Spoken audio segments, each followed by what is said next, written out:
Hola, ¿qué tal? Buenos días a todos. Buenos días a todos los que nos acompañan a distancia, por Zoom. Cualquier cosa que tengan, por favor, nos manda mensajito y aquí en la cabina estamos prestando mucha atención. Vamos a dar inicio a este congreso, el primer congreso de bioética prenatal, y me gustaría mucho presentarles a nuestro primer ponente. Es el doctor Óscar Javier Martínez González. El doctor estudió la licenciatura en medicina en la Universidad Autónoma de León, perdón. Estudió la especialidad en clínica en oftalmología por la misma universidad. Hizo un fellow en oftalmología pediátrica en la Universidad de Texas en Houston. Hizo un curso de especialidad en bioética por la Universidad de Nuevo México y la Universidad Autónoma de León. Hizo la maestría en bioética y tiene estudios de doctorado en bioética por la Universidad Anáhuac, México. Fue coordinador académico del Instituto de Humanismo de Ciencias de la Salud en la Universidad Anáhuac, México. Fue director de nuestra Facultad de Bioética del 2004 al 2012 y actualmente es profesor de honorarios en la Universidad Anáhuac y también del Pontificio Instituto Teológico Juan Pablo II y del National Catholic Bioethics Center en Filadelfia. Al igual que es miembro del Consejo Asesor de la Facultad de Bioética de la Universidad de Anáhuac, por favor, démosle la bienvenida al doctor Oscar. Un aplauso. Buenos días, me da mucho gusto y susto estar en este auditorio y en esta universidad nuevamente, en este curso de Congreso de Perinatología. Agradezco mucho a la señora Gaby Quinzaños, que no la veo, allá está mero atrás, que pues ha sido pues mucho tiempo lo que hemos trabajado en estos temas, y también pues a las autoridades de la Facultad de Bioética, la Facultad de Educación, a los profesores, a los invitados, a las alumnas de la especialidad. ¿Quiénes son las alumnas de la especialidad? Tenían que estar juntas. Bienvenidas. Y bueno, con el gusto de hablar con ustedes del ABC que quisiéramos que se llevaran de la bioética, porque más tarde y mañana los temas se van a ir profundizando más, se van a ir complicando un poco más. Y me gustaría, dentro de la experiencia que nos ha tocado tener por los años que llevamos, no tengo canas, pero ya el poco pelo habla también de la edad, de la experiencia que nos ha dado para transmitir lo que pensamos que pueda quedar como los fundamentos de lo que van a escuchar esta mañana. Los 4 temas que están esta mañana, pues buscan eso, están acomodados ahí para ayudarnos a entrar en esta dimensión, sobre todo quienes no han entrado en el tema de bioética. Bioética perinatal, pues es todo un tema, por eso se ha pensado en esto del Congreso, van a escuchar de esto más adelante. Yo quisiera comenzar citando a esta autora, no sé si alguien de ustedes la conoce, se la recomiendo, porque al leer algo de ella y al ver que este curso tiene esta intención perinatal, Hannah Arendt, perdón, ella comenta en su libro sobre la condición humana que la natalidad, el que nazca un nuevo ser humano, es esa capacidad de comenzar algo nuevo.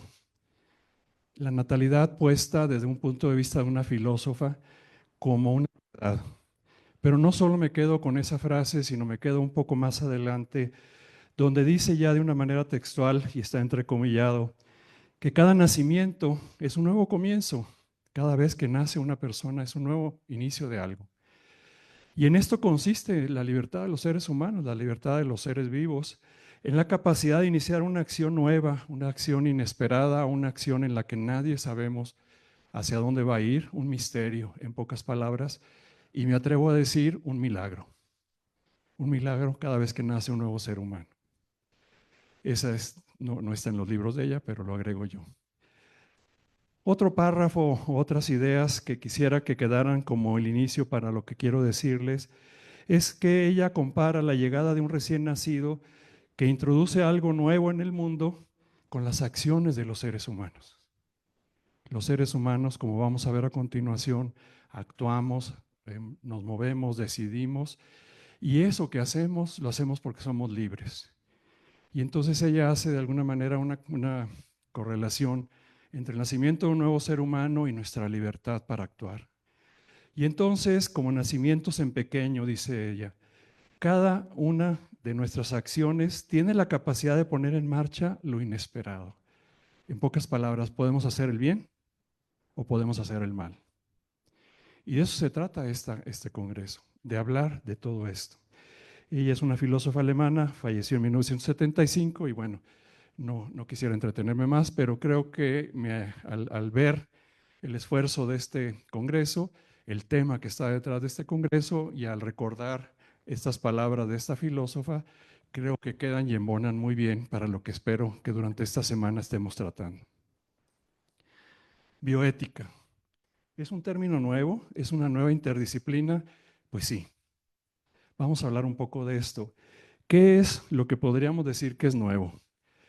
Pues que la parte bios entra todo el tema de la metodología de las ciencias empíricas, y la parte ethos está dentro del tema del método filosófico. Para alguien como un servidor que soy médico, pues la novedad para mí es la ética. Para la doctora Marieli, que es la que me va a preceder después, que va a hablar después que hable yo, seguramente para ella la novedad pues es la parte médica. Y pues, ¿qué es esto? La posibilidad de unir dos áreas del conocimiento del ser humano en una sola persona, en una nueva interdisciplina. Entonces, todo esto nos lleva a decir, bueno, se desconfiguró un poco las diapositivas, no importa, la bioética, el método científico sumado al método filosófico, y lo que me gustaría que esta mañana, al menos en esta plática que me toca a mí con ustedes, en esta breve conferencia, pues es que hablemos y entendamos un poco mejor el método filosófico y en pocas palabras, la ética. Parecería clase de primer grado, pero bueno, tenemos que partir en todo un curso de una semana con este tema. Voy a hablar de estos 4 puntos y pues empezando a decir algunas afirmaciones. Todos tenemos que tomar decisiones. Ustedes tomaron decisiones para llegar aquí, no sé si pusieron el Waze, llegaron fácil, llegaron difícil, se equivocaron, etcétera. Tenemos que tomar decisiones todos los días. Esas decisiones son cada día más difíciles porque se están problemando, hay más tráfico, hay tal situación, etcétera. Y sobre todo, ¿cuáles son los problemas que se nos han vuelto más difíciles? Pues los que tienen que ver en este caso con este congreso, con el temas de la vida, por ejemplo, con temas de decisiones que tienen un límite. Límite que es la vida o la muerte, por ejemplo. Habrá muchos otros temas que los tratarán pues otras disciplinas. Entonces, algo que me atrevo yo a decir por poco los años de andar en esto, es que no contamos con formación. Cuando uno pregunta en las secundarias, en las primarias, en las prepas, en las universidades, sí, cada vez tenemos un poco más de esfuerzo en esto, pero estamos formados para poder afrontar estos problemas, estamos formados para poder contestarlos, para poder tener esa sabiduría que nos trata de ayudar la filosofía para poder sacar adelante la respuesta a esos problemas, sobre todo los problemas que tienen que ver con la verdad y el bien de la persona humana. Decimos muy fácil verdad y bien, sí, porque son palabras que se usan en las canciones, en todas partes los oí. Pero ¿qué significa esto para alguien que quiere profundizar en estas preguntas? Pues que nos vamos a enfrentar a algo que nos sucede a todos, que tenemos, como digo yo a veces, el regalo, además del regalo de la vida, tenemos un segundo regalo que es la libertad. El tema de la libertad es que así como la vida, pues la tenemos que cuidar. ¿Y qué es lo que pasa cuando no cuidamos la libertad? Pues nos vamos a ir por el camino equivocado, etcétera, etcétera. Entonces, esa libertad, ¿hacia dónde la vamos a encaminar? ¿Hacia la verdad y el bien? ¿Será eso a lo mejor lo que andemos buscando en el camino? Espero que sí. El ser humano siempre ve, aún el mal lo ve como bien. En este caso lo ve como un bien aparente muchas veces, porque sería muy difícil encontrar al ser humano que está empecinado en hacer el mal. Siempre va a buscar uno el bien a su manera, entendido como bien. Decíamos esto de la mentira y el mal como lo contrastante. Entonces, incluso el lema de la universidad, pues es vencer al mal con el bien, que es una cita de Romanos 12:21, que finalmente pues, hace parte de la identidad de la Universidad de Anáhuac, de tratar de hacer siempre ese bien y con ese bien tratar de vencer al mal. ¿Cómo conocemos la verdad? Sería lo que creo yo que queda a continuación. Hace muchos años, cuando como médico, como oftalmólogo, como escucharon hace rato en la presentación, nos acercamos a la bioética, pues nos acercamos desde cero a la bioética, a la filosofía en pocas palabras. Yo nunca estudié filosofía, ni en primaria, ni en secundaria, ni en prepa, ni en toda la carrera de medicina. No existía esa materia para alguien que seguía esos caminos. Y entonces comenzar a tener profesores y a estudiar, pues a mí me tocó tener muy buenos profesores, algunos de ellos están aquí en la sala, y pues conocer desde abajo, vamos a decir, las cosas. Y uno de ellos nos ayudó mucho al ayudarnos, nos ayuda a entender el tema de cómo conocemos la verdad, poniendo primero esto, ¿de a qué verdad nos referimos? ¿A la verdad absoluta? Pues no, no la vamos a alcanzar. No, a la verdad que podemos alcanzar. Y la verdad que podemos alcanzar frente a la verdad absoluta, pues no tiene comparación. Porque vamos a alcanzar a ver un poco de lo que realmente existe. ¿Cómo le hacemos para conocer la verdad? Decía nuestro maestro. Pues con unos entrada de información. Y la entrada de información es por los sentidos externos. Yo los estoy viendo a ustedes me están viendo a mí. La vista es una de las primeras entradas de información para conocer la verdad.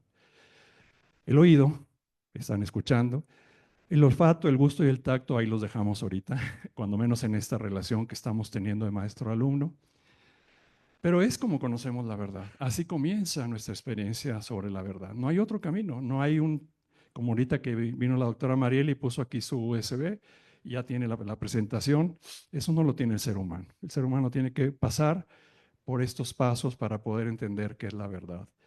Después pasamos a una segunda etapa, la voy poniendo, como decía nuestro maestro, en un núcleo más interno, que son los sentidos internos, que son todas estas dimensiones del sentido común, de la imaginación sensible, la memoria sensible, que son ya las atribuciones que van a tratar de hacer que la primera etapa de alguna manera vaya convergiendo.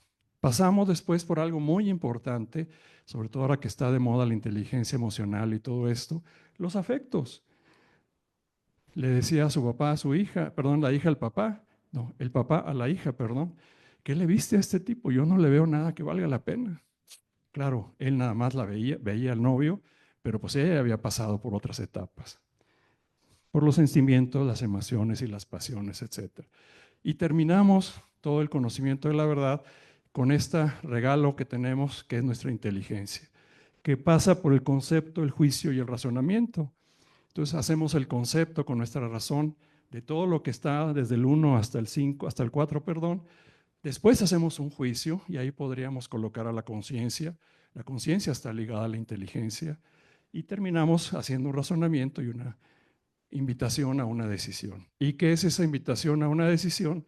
El trabajo de nuestra voluntad, que ya no busca la verdad, la voluntad. La voluntad se informa con la verdad y se mueve hacia el bien.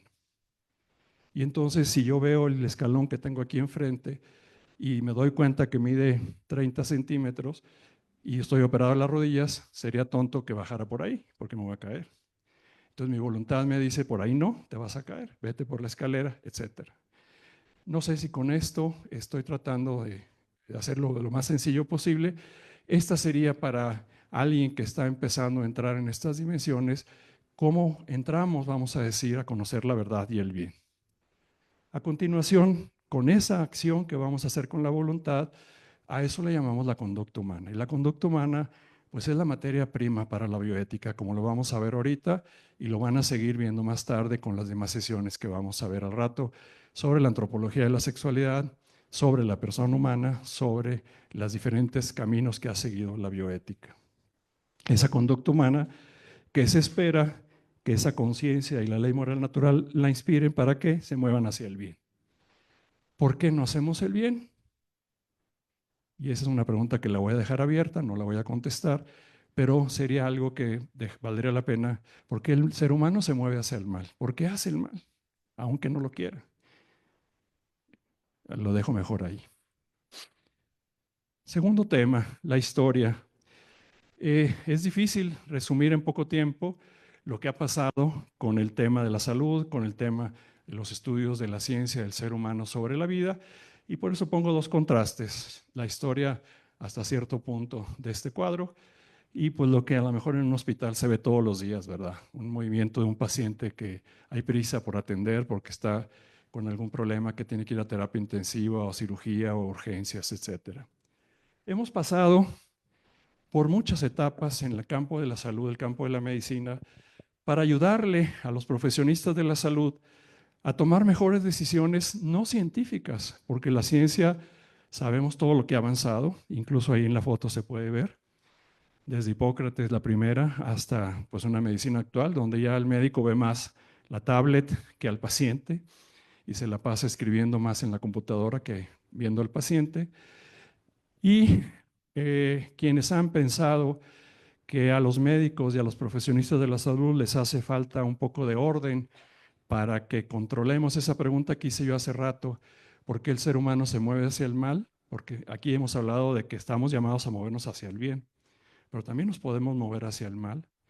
Y entonces se ha preocupado, como Hipócrates con su juramento, a generarnos esta deontología médica, ese deber ser del médico o del profesionista de la salud. Hemos pasado por etapas que se les ha llamado la etiqueta médica, los médicos que nos vestimos de blanco, los médicos que nos comportamos de una manera para no parecer carniceros, no crean que es para otra cosa, porque antes un médico y un carnicero pues era lo mismo, los dos habrían pues unos seres humanos y a lo mejor otros animales, ¿verdad?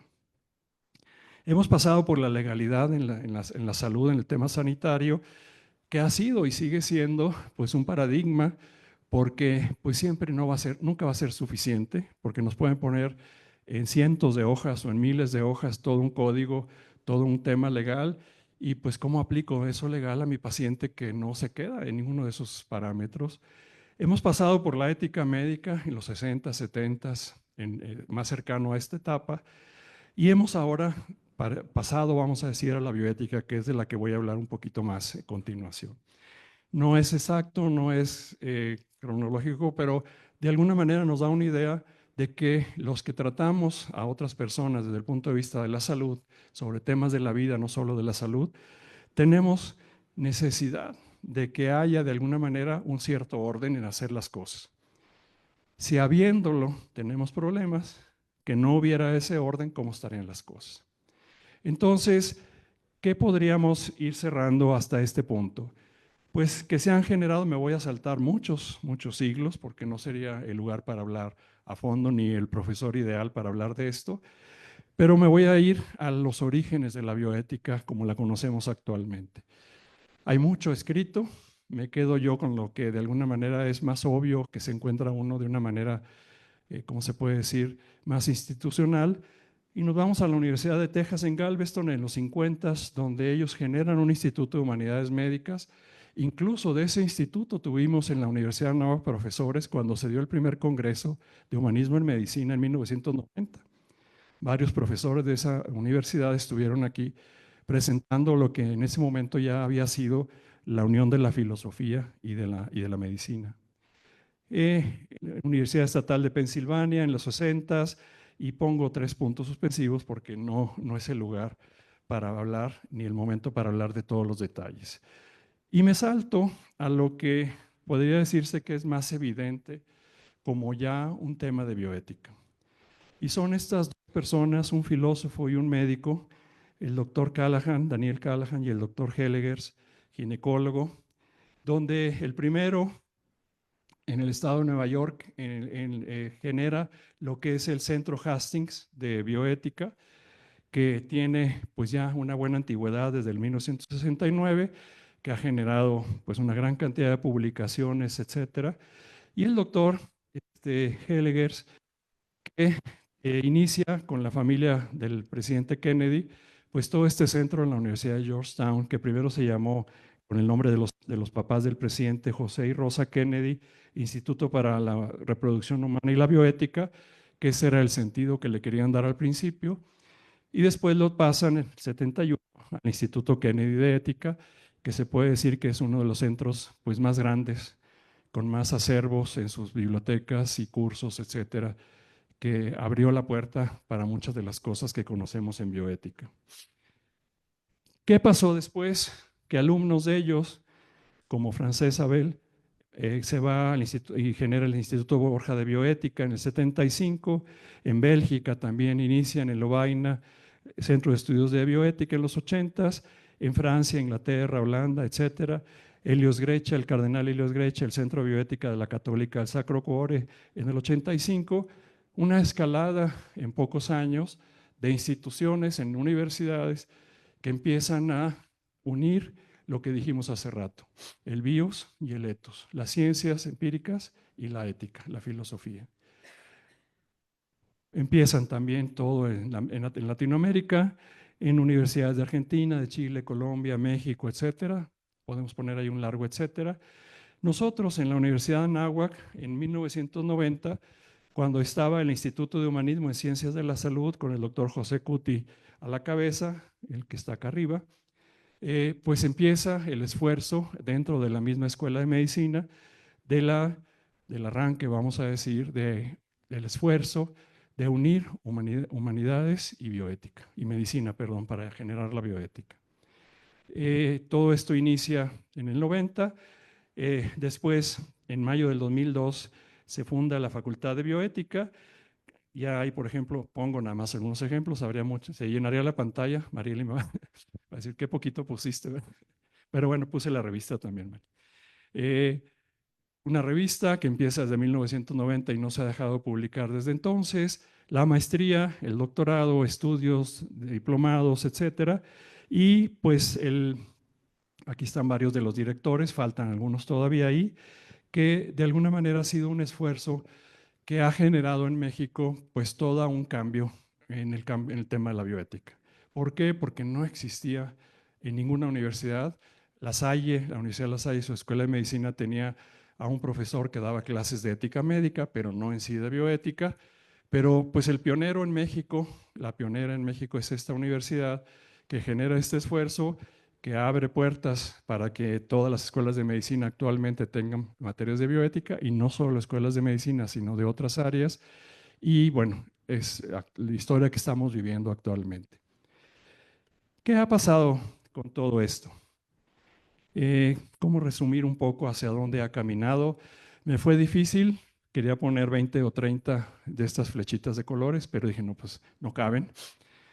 Pero pues he querido poner aquí que la bioética se ha encaminado a la investigación, se ha encaminado a generar publicaciones, a la educación, a la formación, a las políticas públicas, a participar con las autoridades para generar políticas públicas, a trabajar en los comités de bioética que tienen que ver con la investigación, con la atención de la salud, a generar nuevos centros de bioética, que desgraciadamente ha habido muchos que luego se cierran.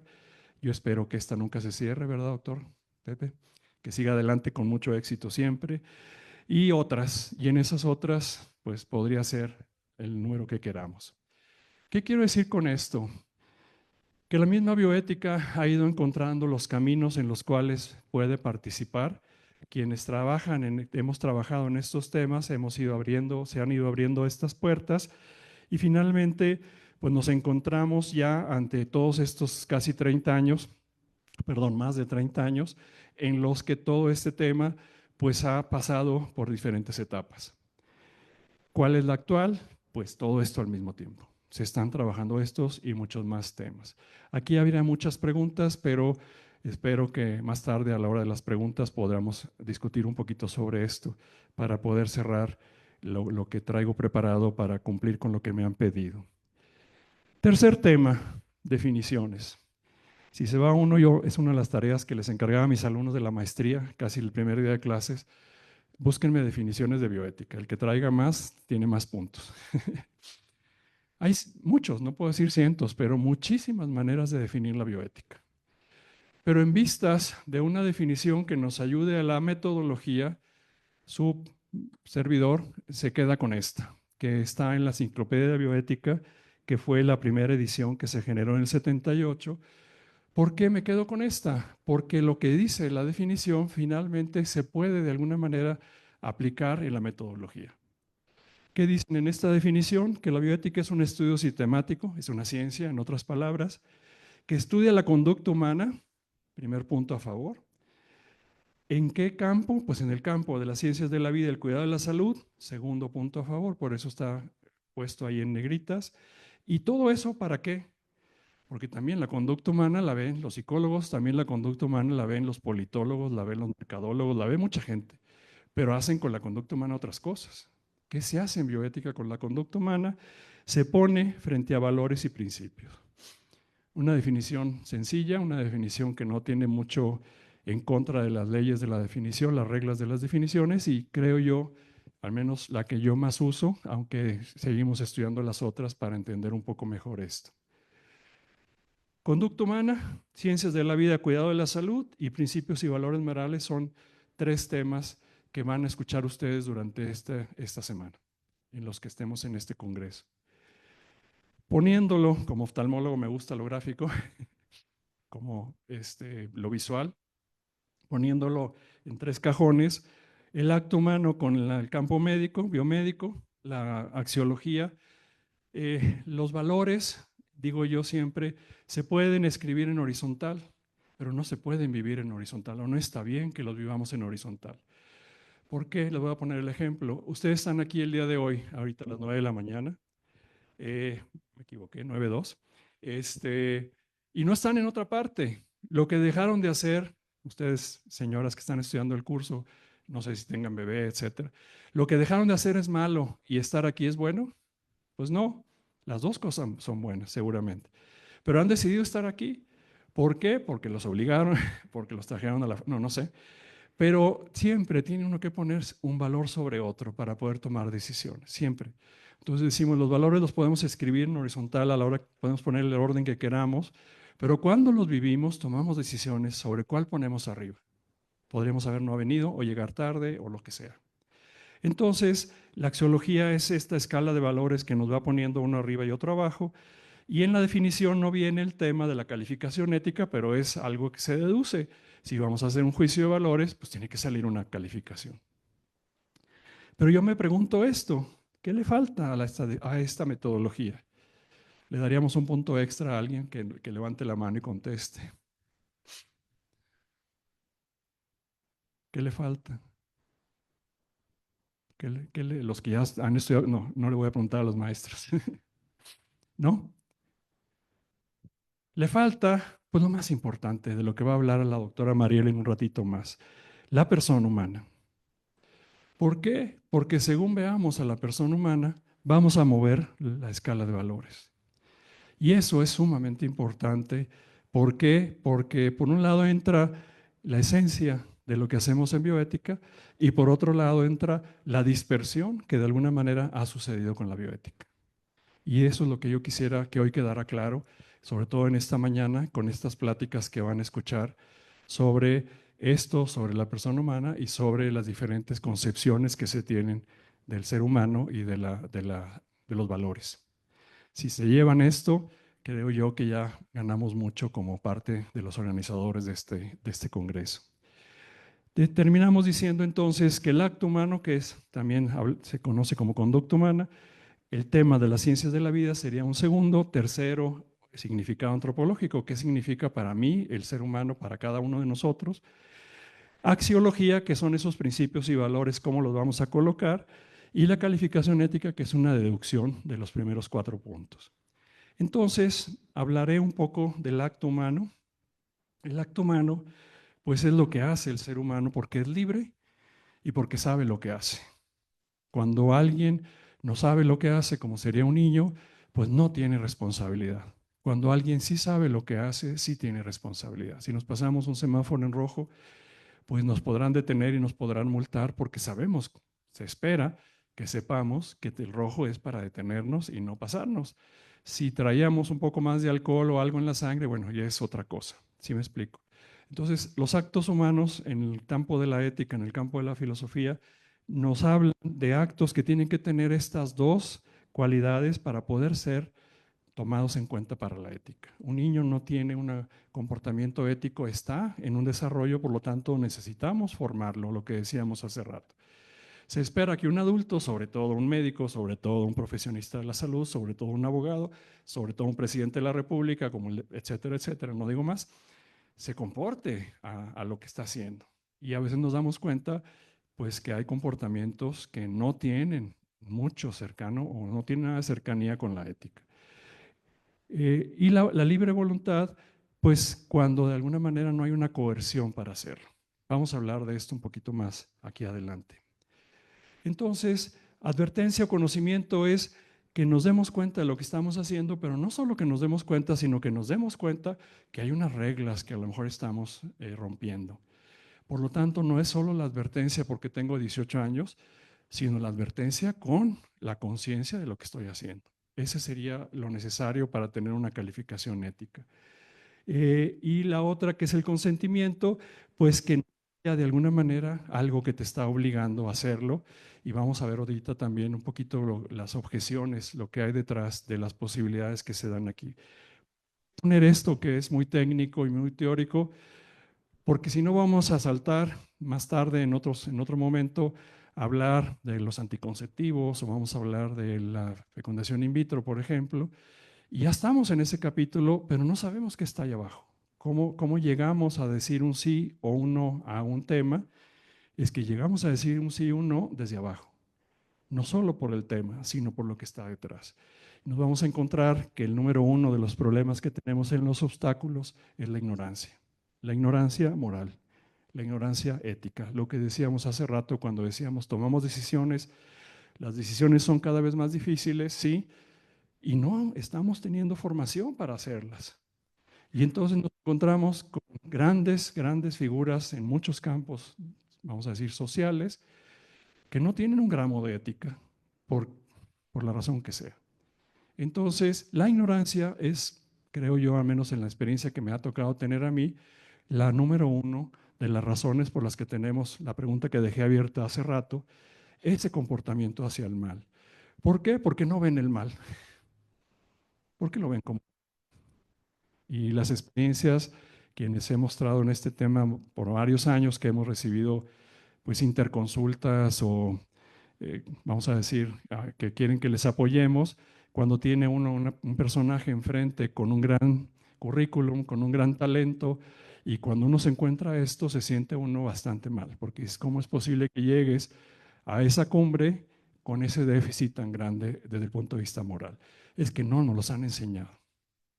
Y entonces la ignorancia puede ser vencible, la que estoy mencionando hasta este rato, o la invencible, que sería una persona con un daño cerebral, un niño muy pequeño, una persona que de veras tenga, pues, no sé, cero cultura, cero formación, no puede entender el idioma, etcétera. Podríamos decir que hasta que no la podamos ayudar a que la venza. Es el número uno de las razones por las cuales tenemos tantos problemas. Y ¿qué podríamos decir de la ignorancia? Que tenemos que desear algo para poderlo hacer. Tenemos que conocer algo, perdón, para poderlo desear. Y podemos tener las advertencias, pero no la relación que tiene con la moralidad. No quiero poner ejemplos porque ya nos tardaríamos mucho más, pero me han tocado muchísimos, muchísimos, y lo digo, no lo digo, sí, sí lo digo. Aún con jerarcas de la iglesia y aún con doctores top que han tenido institutos con su nombre. Y dices, no puede ser que alguien que está empezando esto pueda entender y esta persona no entiende. Es que así es el ser humano. Muchas veces son mecanismos de defensa que de alguna manera nos pueden llevar por un camino que no es el mejor o el más ideal.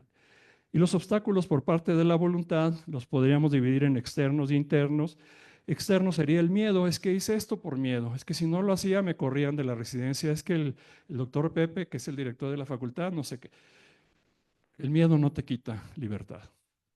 Y la violencia podría llegar a ser causa de que te quite la libertad. Incluso hablamos de la defensa propia, por ejemplo, que no se juzga o no se penaliza porque no tenías de otra. Y internas, las pasiones, es que soy muy iracundo y me enciendo y soy. Calma, calma. Vete a los círculos que vimos hace rato y qué había arriba de los afectos que pusimos aquí en el número 3. La inteligencia y la voluntad. Las pasiones se pueden encauzar. Es que soy muy sensual, soy lo que sea. Podemos serlo, sí, pero tenemos una capacidad superior para controlar todo eso.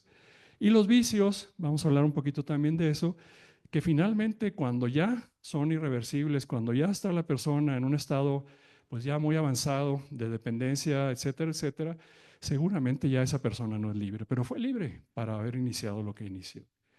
El miedo, pues esa vacilación del ánimo presente o futuro que nos amenaza.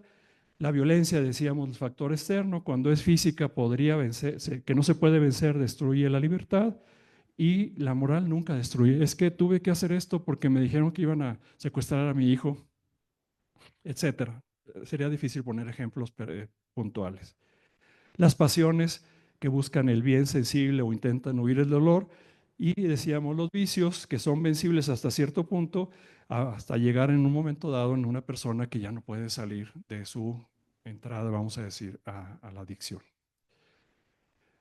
Otro tema que vemos con los actos humanos es su moralidad. ¿Se acuerdan cuando estudiamos gramática de niños? Bueno, yo ya no me acuerdo, ustedes sí están más jóvenes, que nos decían sujeto, verbo y predicado. Y eso era una oración. Si una de las tres fallaba, ¿qué eran? Pues una frase. En la ética, para estudiar el acto humano, necesitamos tres elementos, vamos a decir. El objeto, que es la acción, equivaldría, por ejemplo, al verbo. El fin, la intención, y las circunstancias, que es lo que está alrededor de esa decisión que estamos tomando. Y esos tres momentos se vuelven para la ética sumamente importantes por muchas razones. Me podría quedar con esto para dar toda una clase, no lo voy a hacer, porque aquí está, vamos a decir, el centro de lo que se hace cuando estudia uno la conducta humana. El primero y el tercero, como se ve por ahí, son objetivos, los vemos. Vemos lo que hiciste, vemos lo que está alrededor, pero la intención no la vemos. Y si le ponemos 33 a cada uno, el 33% de lo que hacemos, los demás no lo sabemos porque lo hicimos. Y entonces cuando uno se atreve a hacer juicios de valor y le va a dar una calificación ética a algo y no se está dando cuenta de ese 33%, porque a menos de que lo exprese la persona por qué lo hizo, nos estamos quedando cortos a la hora de hacer una afirmación de un juicio. No tenemos esa capacidad o esa libertad de llegar hasta el fondo. Entonces, cuando entiende uno esto, te das cuenta de que decir sí a la eutanasia, no a la eutanasia, sí a que... Hay mucho adentro de ese sí y de ese no que no lo tenemos como tengo yo el micrófono aquí en la mano. Aquí está y no sé lo que tiene adentro de tecnología, tiene un par de pilas, etcétera.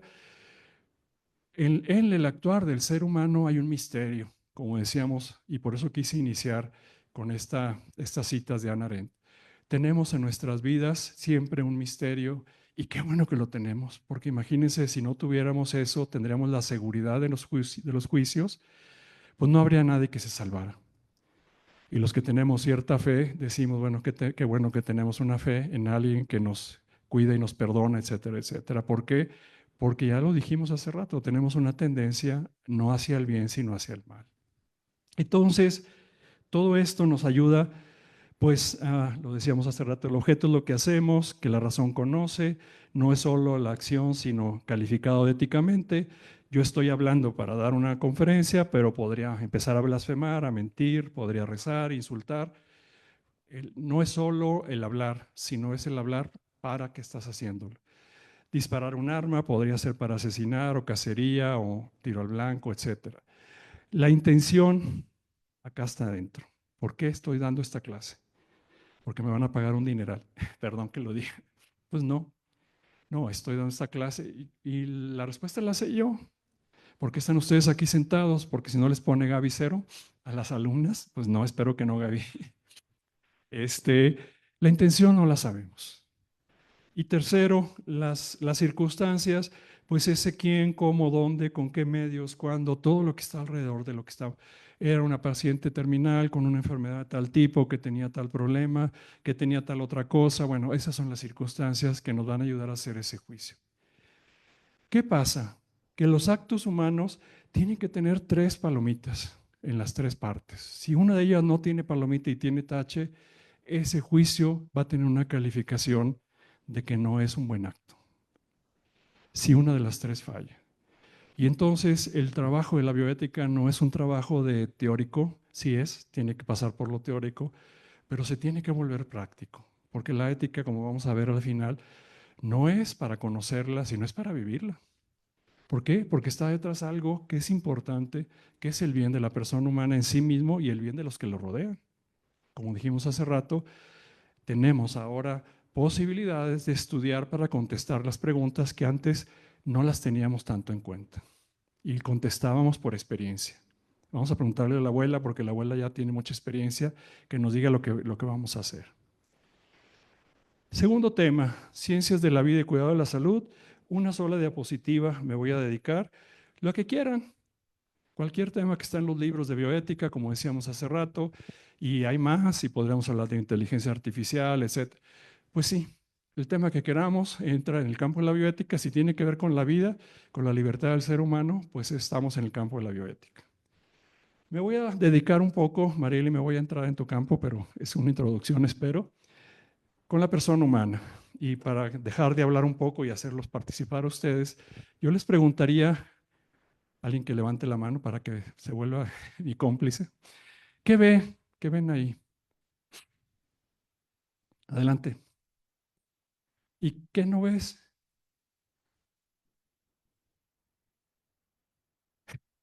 El pajarito que... No, no es cierto. Lo más importante del árbol no está afuera, está adentro. Está adentro. ¿Quiénes de ustedes de niños hicieron en un vasito con un algodón y un frijolito y agua? ¿Quiénes no lo hicieron en la primaria? Todos lo hicimos. Qué bueno que lo hicimos, ya quedó claro. No tenemos que ir a escarbarle a un árbol. Vemos el árbol que está verde, que está dando nuevas hojas, está vivo, las raíces también. Vemos un árbol que se está secando, seguramente las raíces tienen algún problema. Segunda pregunta, ¿qué ven? ¿Quién se anima? ¿Y qué no ves? Lo más importante del iceberg no está afuera. Lo más importante del iceberg está abajo. Si no estuviera abajo, si no tuviera más grande superficie que lo que está arriba, no flotaría. O estaría pegado al continente, estaría pegado a la tierra. Y entonces viene la pregunta buena para lo que estamos viendo. ¿Qué vemos? Pues muchos seres humanos en distintas circunstancias. ¿Y qué no vemos? ¿Qué es lo más importante que tenemos en común todos los seres humanos? La única manera que se me ha ocurrido de ponerlo es esta imagen de la Capilla Sixtina de Miguel Ángel. Pues tenemos una dimensión que también como las raíces y también como el iceberg abajo del agua no la vemos. ¿Qué es lo que no vemos? Pero antes de decir qué es lo que no vemos, ¿y qué hacemos? Nosotros nos atrevemos a etiquetar a las personas en diferentes situaciones y dice nuestra ley en México en muchos estados que abajo de las 12 semanas, este que está ahí es un cúmulo de células, que esta niña no tiene calidad de vida y no vale la pena que la operemos de cáncer o de un... ¿Para qué? Si tiene un síndrome de Down. A este le decimos, no tienes calidad de vida, vas para afuera. O a aquella señora, etcétera. ¿Por qué no nos atrevemos a hacer eso con los árboles? Es todo un tema. Es todo un tema, con la pregunta que traté de dejar abierta hace rato. Y entonces le decían a Pasteur sus colegas científicos ateos que se burlaban de él porque él era muy mocho, muy religioso. Hemos abierto más de 1000 cadáveres y no encontramos rastros del alma. ¿Y qué les contestó? Cuando muera su madre, vuestra madre, pártanla en 1000 pedazos y busquen el amor que sintió por ustedes. ¿Dónde está esa dimensión del amor de una madre sobre su hijo? No la vemos, como no vemos la parte del iceberg, como no vemos las raíces. Pero ahí está. Y eso que ahí está es para un médico, por ejemplo, el tema que dije hace rato de la ignorancia. Es que por no estudiar esto, por no entrar en estas dimensiones, tenemos mucho a actuar, vamos a decir, por un camino que no sería el ideal. Me atrevo a poner este recorte porque fue muy emblemático cuando salió la ley del aborto en el Distrito Federal. Se generó un libro donde este libro se llamó Un foro para presentar un libro y voy a poner en grande el primer párrafo donde este autor, gran genetista de la UNAM mexicano, ya quisiera yo tener su currículum, pero bueno, tiene una gran formación en un área, donde él dice, no hay nada no biológico, sobrenatural o espiritual en el genoma humano y por lo tanto no hay razones científicas para considerar que el cigoto, blastocisto o embrión de 12, 14 o 20 semanas tenga dignidad humana y sea una persona. ¿Dónde está la dignidad? ¿En el genoma? ¿Dónde está el amor de la mamá, como le dijeron a Pasteur, ¿en qué células está eso? ¿Cómo entender eso para alguien que está en las ciencias exactas? Es que por eso cuando empecé la plática a decir, necesitamos otra ciencia que nos ayude a unirnos a lo que ya nos da las ciencias empíricas del campo de la salud, etcétera, para poder entender, y ese creo yo que es un poco el papel de la bioética. No solo ese, pero es uno de los papeles. ¿Cómo cerrar esto? Alma, no biológico, sobrenatural, espiritual.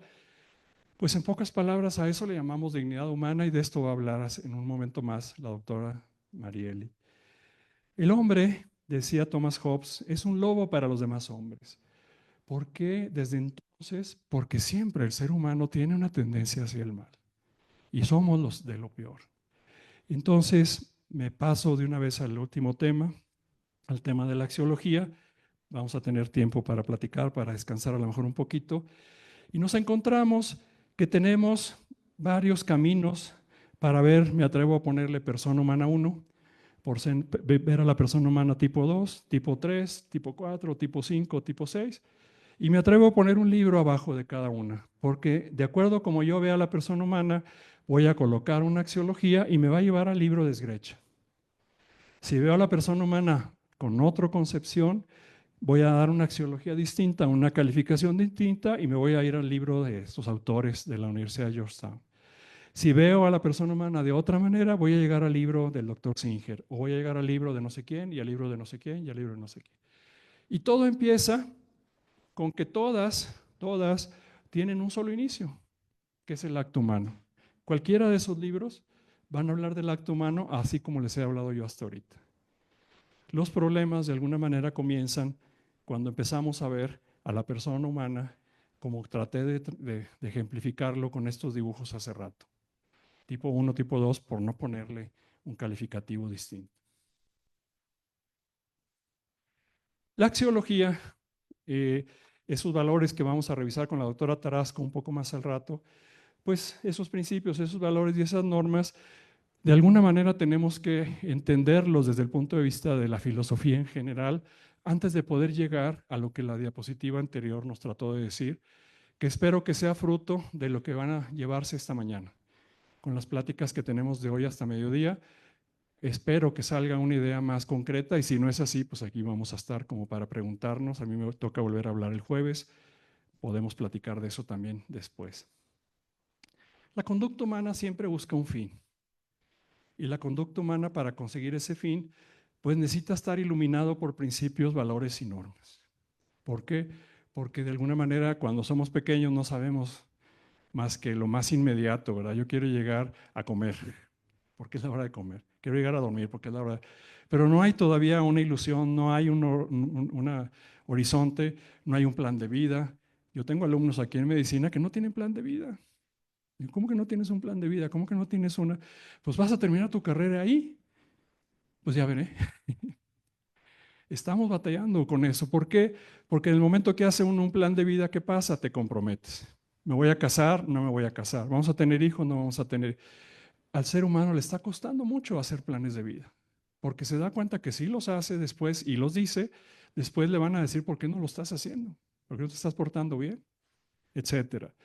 Pero también en la conducta humana, en la ética, nos interesan los medios, o sea, qué voy a utilizar o de qué me voy a valer para llegar a esos fines.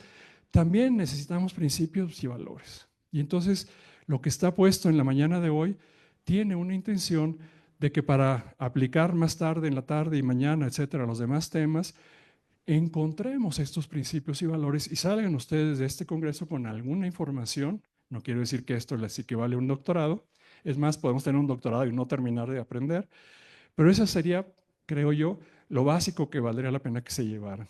Esos medios que nos van a llevar a esos fines necesitan estar iluminados. Quise poner el sol, pero digo, bueno, mejor un foquito para no tirarle a tanto.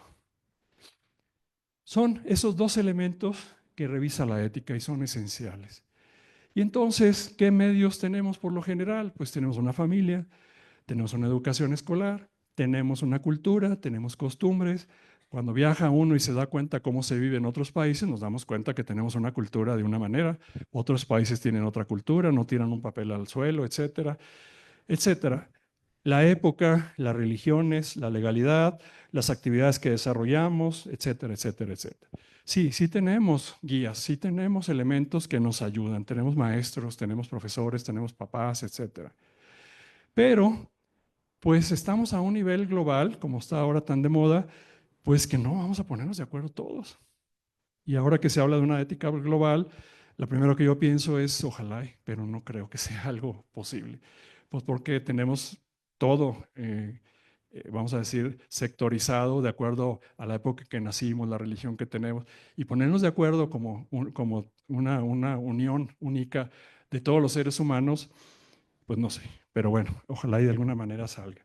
Entonces, yo los trato de poner en cuatro grupos de esas reglas, esos valores, para poderlos entender, no tanto porque sean nada más cuatro. Primero, normas morales, o sea, cómo unimos a todas las en algo, es lo que a mí me gustaría que se llevaran también hoy y que trato yo de seguir buscando todavía con mis clases y con lo poco que trato de investigar. Normas legales, sociales, cívicas, normas religiosas, normas éticas. Para ponerlas en algún gráfico, todas aquellas de alguna manera quedan muy bien en el cuadrante de la ética, todas, porque la ética es universal. Y entonces por eso la bioética universal. Las religiones, pues cambian mucho. Incluso dentro de la misma religión hay de varios sectores, vamos a decirlo. La costumbre es lo que más cambia. Cada costumbre es totalmente distinta. Y lo legal también. Lo legal que es aquí legal e ilegal, en otros países es otra cosa. Entonces, ¿cómo le podemos hacer para sacar adelante un proyecto de una ética global? Pues la ética esa está en su lugar, es ahí donde valdría la pena buscarla. ¿Y qué es lo que podríamos buscar? Pues vamos a ver. Vamos a buscar principios, valores y normas que sean exigentes, que comprometan, que nos ayuden a hacer planes de vida, como decía hace rato, o vamos a buscar principios, valores y normas que todos siguen, que están muy en el camino de las costumbres, del número uno. Pues yo en lo personal digo, no, hay que tirarle alto. Si yo tengo alumnos de medicina, quiero que los alumnos sean mejores que yo. De otra manera, ¿para qué haces un esfuerzo si no están haciendo de alguna manera ellos ese esfuerzo? Las normas morales y costumbres, ¿cómo las podríamos definir de una manera sencilla? Son las que proponemos los seres humanos. Ahora se ponen de moda con los TikToks y estas cosas. La costumbre cambia de un día a otro con una persona influencer o como se le diga ahora, ¿verdad? Están relacionadas con la cultura, con las costumbres, por lo tanto, son particulares y son temporales. Imagínense los años que tengo yo, las costumbres que había cuando yo era de la edad de muchos de ustedes. Pues no son las de ahorita y no sé cuáles van a ser dentro de no sé cuántos años. Las costumbres no pueden ser la guía para llevar adelante una buena respuesta a estas preguntas de los límites que decíamos hace rato. Eso lo puedo contestar. Vamos a poner ejemplos. Ponemos aquí a los héroes y a los antihéroes y hacemos la pregunta, ¿a quién le ponemos palomita? Rápidamente vamos a contestar y ahora que están de moda estas películas, bueno, acá está la palomita y aquí está el touch. Pero si esto se lo enseñan a su abuelita o a su bisabuelita, ¿qué diría? Están feos todos. Tenemos hijos o perrijos. En mi época esto tenía un tache. Ahora no sabemos dónde está la verdad. Tenemos matrimonio heterosexual y homosexual. Nuestra abuelita le ponía un tache rápido a uno de los dos. ¿Y ahora qué hacemos? ¿A dónde voy? Estamos ante calificativos que tienen que ponerse de alguna manera por las costumbres o se ponen por las costumbres y de alguna manera los que tenemos una manera de pensar distinta, pues vamos a batallar para universalizar esto, porque no nos vamos a poder poner de acuerdo del todo. Espero que de alguna manera quede claro, si no ahorita lo platicamos. Lo legal lo ha tenido que proponer el ser humano para poder convivir en sociedad. Si el ser humano lo hace, es imperfecto. Punto. Ya con eso tenemos la respuesta. Y si es imperfecto, por lo tanto es particular y es temporal.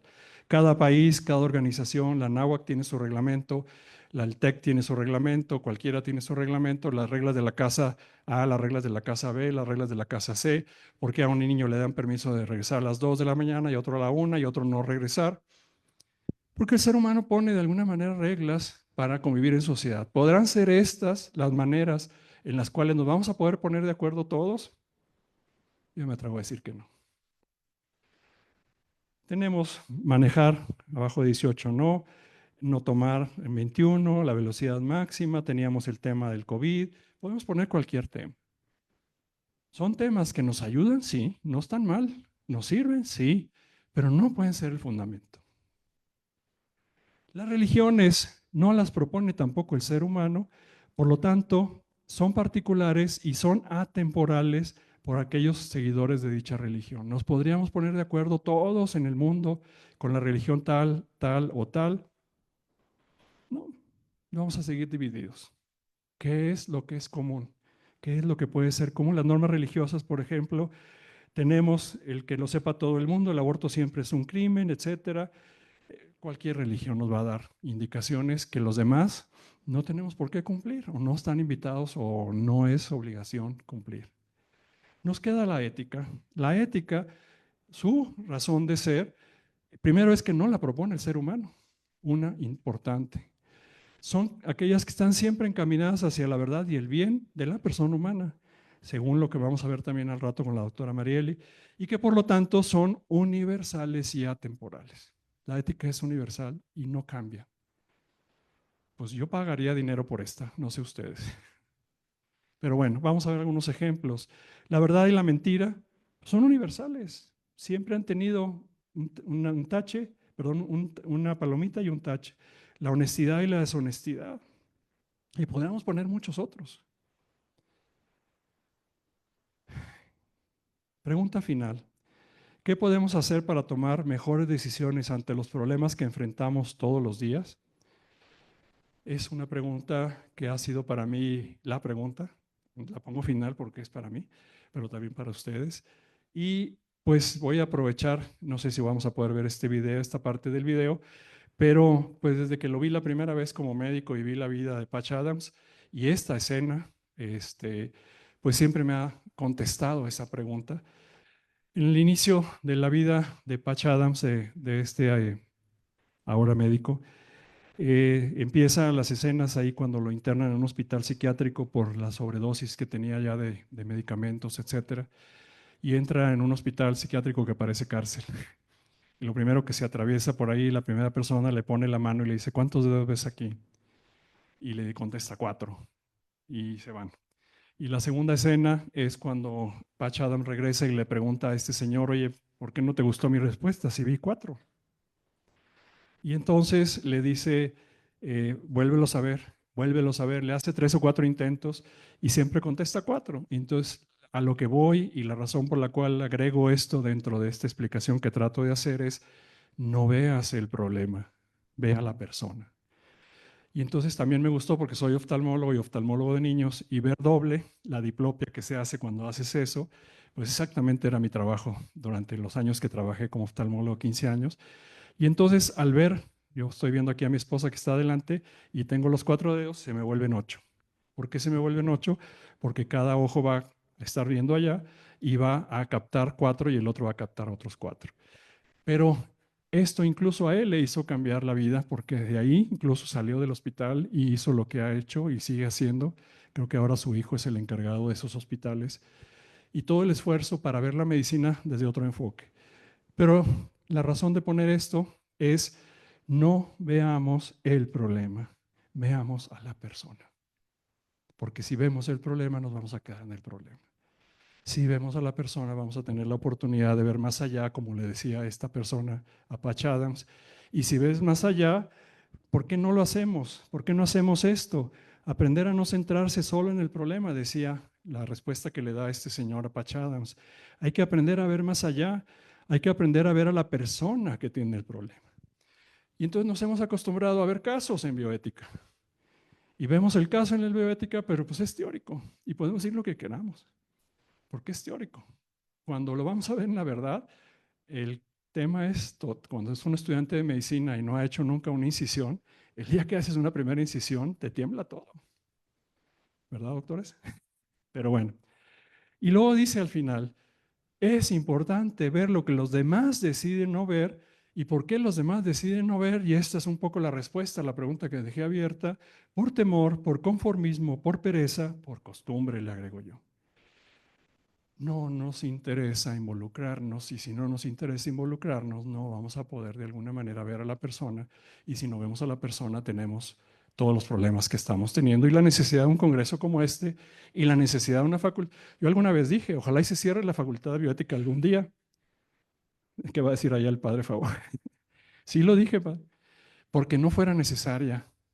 Pues esa era una ilusión, es una ilusión. ¿Cuándo la vamos a cerrar? No creo. ¿Qué es la reflexión que quisiera hacer final con ustedes? Y esta se la escuché a Gonzalo Herranz, que falleció hace 2, 3 años, un profesor de patología clínica español que tuvimos la oportunidad de conocer y de platicar con él muchas veces, que él decía que una de las ideas que fueron más fecundas y positivas para el progreso de la sociedad, pero también para la educación de cada ser humano, consiste en comprender que los débiles son importantes. Los débiles son importantes. Eso no es popular. Eso yo no lo veo en los youtubers. Sí, sí sale de alguna manera, pero bueno. De ahí nació la medicina, de esas ideas nació la medicina. ¿Por qué? Porque si no hubiera débiles y enfermos, no habría médicos. ¿Para qué somos médicos si no hay nadie a quien atender? Y entonces ser débil en la medicina tradicional era título para hacerse acreedor de respeto y de protección. Así nacieron las cosas y nosotros nos hemos encargado de encaminarlas para otros lados. Los problemas que se van a revisar a lo largo de estos días del Congreso, desde la reflexión de la bioética, son muchos, muchos. Son unos cuantos los que vamos a ver en estos 5 días. La mayoría son difíciles, sí, de solucionarlos también. Lo que es sumamente importante, y yo quisiera que de alguna manera se llevaran de esta primera plática, es aprender bien, siempre, aprender a ver siempre a la persona que tiene el problema. ¿Qué intención tenemos cuando hemos hecho todo esto? Ojalá y que sea esto y no tanto el problema. Creo yo que nos hemos enfocado mucho en el problema y nos hemos olvidado de la persona, porque hablar del problema es bastante más fácil que hablar de la persona. La ética es una ciencia práctica, sí. Es no solo estudiarla para conocerla, qué es verdadero y qué es bueno, sino para hacerlo verdadero y hacerlo bueno. Podemos tener un doctorado en bioética y ser un desastre de persona. Podemos estar en un rancho y no haber estudiado primero de primaria y ser una persona de principios con una visión ética sin haberla estudiado. Me quedo también con esta imagen que por ahí se me atravesó. Cuando tu debilidad es el amor, eres la persona más fuerte del mundo. No sé si haya preguntas, comentarios. Muchas gracias. Muchas gracias a todos. Si alguien tiene alguna pregunta que está en línea, puede hacerla en este momento. Mientras tanto, me gustaría entregarle al doctor un pequeño regalo y un reconocimiento de parte de la Facultad de Bioética. Muchas gracias, doctor.